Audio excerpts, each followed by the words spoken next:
Hey, salut les joueurs! L'hypothèque, comment ça fonctionne?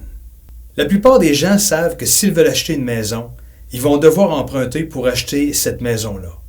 Et que l'institution financière va vouloir inscrire une hypothèque sur la maison. Mais à quoi ça sert l'hypothèque pour l'institution financière et quel est l'impact pour l'emprunteur? On regarde ça ensemble.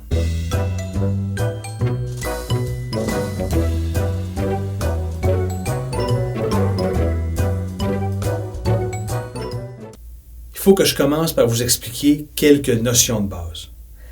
Tout citoyen a ce qu'on appelle un patrimoine financier. Votre patrimoine financier se compose d'actifs. Ça, c'est votre maison, votre auto, votre argent dans votre compte bancaire, votre ordinateur, vos meubles, tout ce que vous possédez. Et chaque personne a aussi du passif. Vos dettes de carte de crédit, vos dettes d'études, toutes les dettes que vous avez. En général, la valeur de vos actifs est supérieure à la valeur de votre passif. Parce que si vous avez plus de passifs que d'actifs, vous êtes insolvable et vous risquez la faillite. Imaginons que vous avez un patrimoine financier avec une valeur positive d'environ 30 000 $. Ce 30 000 $-là, c'est ce qu'on appelle le gage commun des créanciers.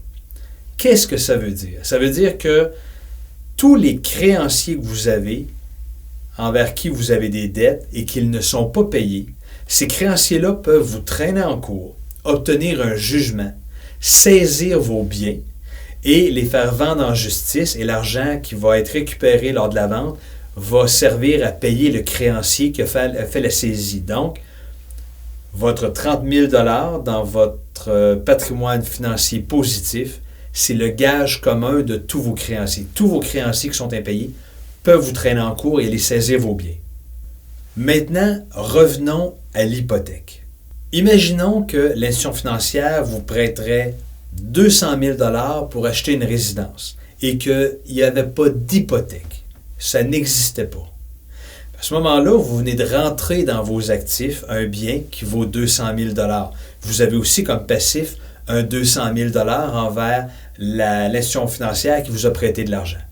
Mais s'il y a un autre créancier qui n'est pas payé pour une carte de crédit impayée, une dette d'études ou peu importe, vous devez un montant, et cette personne-là décidait de saisir la maison qui fait partie de vos actifs, le vend en justice et serait payé. Bien, à ce moment-là, l'institution financière qui vous a prêté de l'argent, 200 000 $, va perdre de l'argent. Parce que si vous êtes saisi pour 50 000 $ par un autre créancier, bien à ce moment-là, il ne reste même pas assez d'argent pour payer l'institution financière.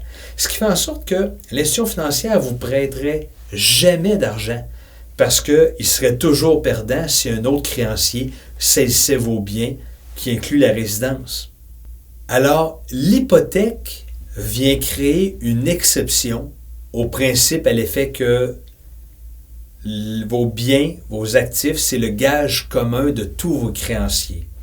C'est encore vrai, mais l'hypothèque vient garantir à l'institution financière qui vous prête de l'argent pour acheter un bien, une résidence, que si jamais cette résidence-là elle est vendue, l'argent qui va sortir de la vente aux enchères suite à une saisie va aller en priorité à payer l'institution financière. Ce qui fait en sorte que l'institution financière va accepter de vous prêter l'argent pour que vous achetiez la résidence.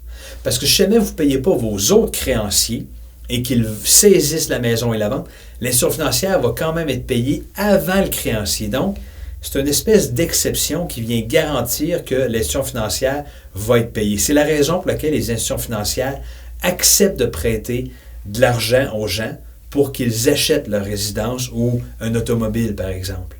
Ça, c'est la base du fonctionnement d'une hypothèque, mais on va y revenir plus en détail dans d'autres vidéos. En attendant, vous avez maintenant une carte de plus dans votre jeu.